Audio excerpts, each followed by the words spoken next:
ಎಲ್ಲರಿಗೂ ನಮಸ್ತೆ. My name is Madhushree. ಇವತ್ತು ನಾನು ಸ್ಪೀಚ್ ಮಾಡ್ತಿರೋ ಕಾನ್ಸೆಪ್ಟ್ ಬಂದು ಆನ್ಲೈನ್ ಶಿಕ್ಷಣದಿಂದ ಆಗುವಂತಹ ಅನುಕೂಲಗಳು ಮತ್ತು ಅನಾನುಕೂಲಗಳು ಏನು ಅನ್ನುವಂಥದ್ದು. ಈಗ ಕೋವಿಡ್ ಸಿಚುವೇಶನ್ ಇರೋದ್ರಿಂದ ಆಫ್ಲೈನ್ ಕ್ಲಾಸಸ್ ಎಲ್ಲ ಇಲ್ಲ, ಕಾಲೇಜ್ಗಳೆಲ್ಲ ಕ್ಲೋಸ್ ಆಗಿದ್ದಾವೆ. ಹಾಗಾಗಿ ನಮಗೆ ಆನ್ಲೈನ್ ಎಜುಕೇಷನ್ ಅನ್ನುವಂಥದ್ದು ತುಂಬ ಮುಖ್ಯ ಆಗಿದೆ.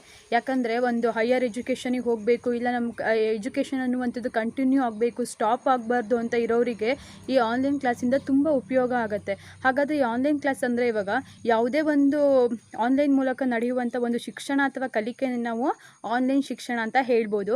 ಇಲ್ಲಿ ವಿದ್ಯಾರ್ಥಿಗಳು ಮತ್ತು ಶಿಕ್ಷಕರ ನಡುವಿನ ಒಂದು ಸಂವಹನ ಚಟುವಟಿಕೆಯನ್ನು ಕೂಡ ನಾವು ಆನ್ಲೈನ್ ಶಿಕ್ಷಣ ಅಂತ ಹೇಳ್ಬೋದು.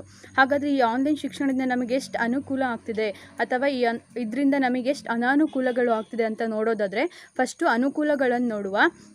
ಅನುಕೂಲಗಳು ಬಂದುಬಿಟ್ಟು ಒಂದು ಸಮಯ ಅಥವಾ ಹಣದ ಉಳಿತಾಯ ಅನ್ನುವಂಥದ್ದು ನೋಡ್ಬೋದು. ಈ ಕೋವಿಡ್ ಟೈಮ್ ಇರೋದ್ರಿಂದ ನಮಗೆ ಕಾಲೇಜ್ಗಳು ನಮ್ಮ ಮನೆ ಹತ್ತಿರ ಎಲ್ಲೂ ಇರೋದಿಲ್ಲ, ನಾವು ದೂರಕ್ಕೆ ಹೋಗಬೇಕು. ಆವಾಗ ಏನಾಗುತ್ತೆ, ಇಲ್ಲಿ ಒಂದು ಪ್ರದೇಶದಿಂದ ಇನ್ನೊಂದು ಕಡೆ ಹೋಗಬೇಕು ಅಂದರೆ ಟೈಮ್ ಕೂಡ ವೇಸ್ಟ್ ಆಗೋದನ್ನು ನಾವು ನೋಡ್ಬೋದು, ಸಮಯ ಕೂಡ ವೇಸ್ಟ್ ಆಗುತ್ತೆ. ಮತ್ತು ಇಲ್ಲಿಂದ ಅಲ್ಲಿಗೆ ಹೋಗಬೇಕಂದ್ರೆ ಖರ್ಚು ಕೂಡ ಆಗುತ್ತೆ. ಮತ್ತು ಆಫ್ಲೈನ್ ಕ್ಲಾಸಸ್ ಇದ್ದರೆ ಫ್ರೆಂಡ್ಸ್ ಜೊತೆಗೆ ಸೇರ್ಕೊಂಡು ನಾವು ಎಷ್ಟು ಖರ್ಚು ಮಾಡ್ತೀವಂತ ನಮಗೆ ಗೊತ್ತು.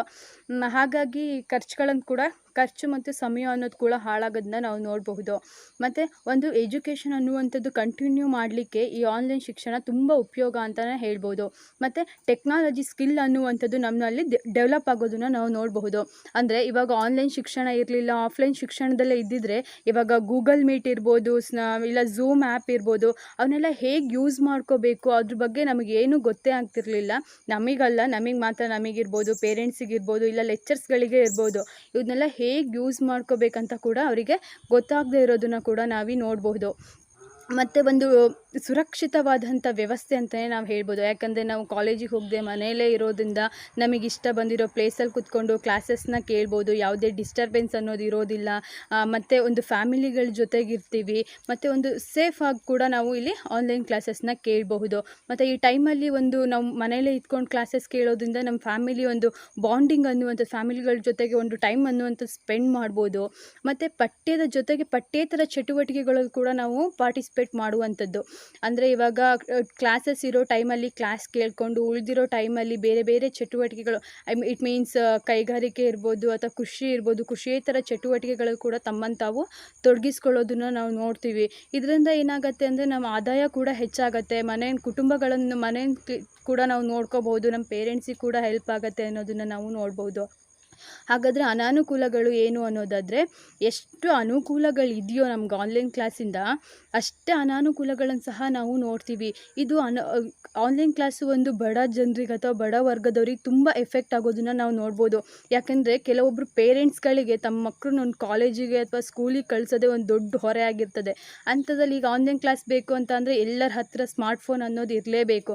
ಪೇರೆಂಟ್ಸ್ಗಳ ಹತ್ರ ಇನ್ಕಮ್ ಇದ್ದರೆ ಸ್ಮಾರ್ಟ್ಫೋನ್ಗಳನ್ನು ಕೊಡಿಸ್ತಾರೆ. ಇನ್ನು ಕೆಲವರು ಈಗ ಬಡ ವರ್ಗದವ್ರು ಇರ್ತಾರಲ್ಲ, ಅವ್ರಿಗೆ ಪಾಪ ಮಕ್ಕಳಿಗೆ ಎಜುಕೇಷನಿಗೆ ಅವ್ರಿಗೆ ಆಸೆ ಇರುತ್ತೆ ಮಕ್ಕಳನ್ನ ಓದಿಸ್ಬೇಕು ಅಂತ, ಆದರೆ ಅವರಿಗೆ ಕೊಡಿಸ್ಲಿಕ್ಕಿರ್ಬೋದು ಅಮೌಂಟ್ ಇರೋದಿಲ್ಲ. ಅವಾಗ ಏನು ಮಾಡ್ತಾರೆ, ನೋಡಬಹುದು ನಾವು ತಮ್ಮಲ್ಲಿರೋ ವಸ್ತುಗಳನ್ನು ಮಾರಾಟ ಮಾಡಿನೋ ಇಲ್ಲ ಬೇರೆಯವ್ರ ಹತ್ರ ಸಾಲ ಮಾಡಿನೋ ತಮ್ಮ ಮಕ್ಕಳು ಎಜುಕೇಷನ್ ಹಾಳಾಗಬಾರ್ದು ಅಂತ ಹೇಳಿಬಿಟ್ಟು ತಮ್ಮ ಮಕ್ಕಳಿಗೆ ಸ್ಮಾರ್ಟ್ಫೋನ್ಗಳನ್ನು ಕೊಡಿಸೋದನ್ನು ನೋಡ್ಬೋದು. ಅವಾಗ ಏನಾಗ್ತಾರೆ, ಪೇರೆಂಟ್ಸ್ಗಳೊಂದು ಸಾಲದ ಬಲೆಗೆ ಸಿಕ್ಕಾಕೊಳ್ಳೋದನ್ನು ಕೂಡ ನಾವು ನೋಡಬಹುದು. ಹಾಗೆ ನೆಟ್ವರ್ಕ್, ಈಗ ರೂರಲ್ ಏರಿಯಾಗಳಲ್ಲಿ ನೆಟ್ವರ್ಕ್ ಪ್ರಾಬ್ಲಮ್ ಅನ್ನೋದು ತುಂಬ ಇದೆ. ಅವರಿಗೆ ಈ ಆನ್ಲೈನ್ ಕ್ಲಾಸಿಂದ ಏನು ಯೂಸಸ್ ಇಲ್ಲ, ಆನ್ಲೈನ್ ಕ್ಲಾಸಲ್ಲಿ ಏನು ಮಾಡ್ತಿದ್ದಾರೆ ಅನ್ನೋ ಮಾಹಿತಿ ಕೂಡ ಅವ್ರಿಗೆ ಇರೋದಿಲ್ಲ. ಅವರು ಕ್ಲಾಸ್ ಸ್ಟಾರ್ಟ್ ಆದ್ರೇ ಒಂದು ಜಾಯ್ನ್ ಆಗ್ತಾರೆ, ಲೆಫ್ಟ್ ಆಗ್ತಾರೆ. ಅವಾಗ ಏನಾಗುತ್ತೆ, 1 hour ಪೂರ್ತಿ ಜಾಯ್ನ್ ಆಗ್ತಾನೆ ಇರ್ತಾರೆ, ಲೆಫ್ಟ್ ಆಗೋದನ್ನು ಕೂಡ ನಾವು ನೋಡ್ಬೋದು. ಮತ್ತು ಆಫ್ಲೈನ್ ಕ್ಲಾಸಸ್ಸಲ್ಲಿ ಇರೋ ಅಷ್ಟು ಬಾಂಡಿಂಗ್ ಅನ್ನುವಂಥದ್ದು ಆನ್ಲೈನ್ ಕ್ಲಾಸಸ್ಸಲ್ಲಿ ಇರೋದಿಲ್ಲ. ಒಂದು ಸ್ಟೂಡೆಂಟ್ಸ್ಗಳ ಮತ್ತು ಲೆಕ್ಚರ್ಸ್ಗಳ ಮಧ್ಯೆ ನಾವು ನೋಡ್ಬೋದು.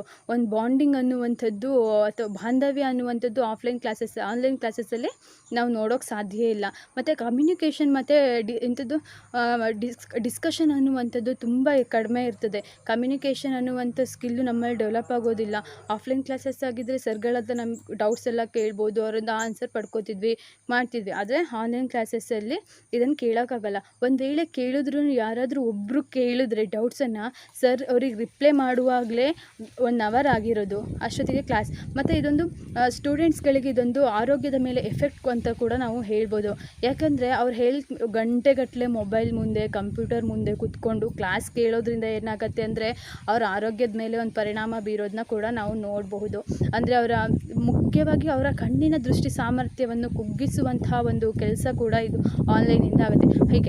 ಹೀಗೆಲ್ಲ ಪ್ರಾಬ್ಲಮ್ಗಳನ್ನು ನಾವು ಆನ್ಲೈನ್ ಕ್ಲಾಸಸ್ಸಿಂದ ಆಗುವಂಥ ಅನುಕೂಲ ಮತ್ತು ಅನಾನುಕೂಲಗಳಾಗಿ ನಾವು ನೋಡಬಹುದು. Okay, thank you.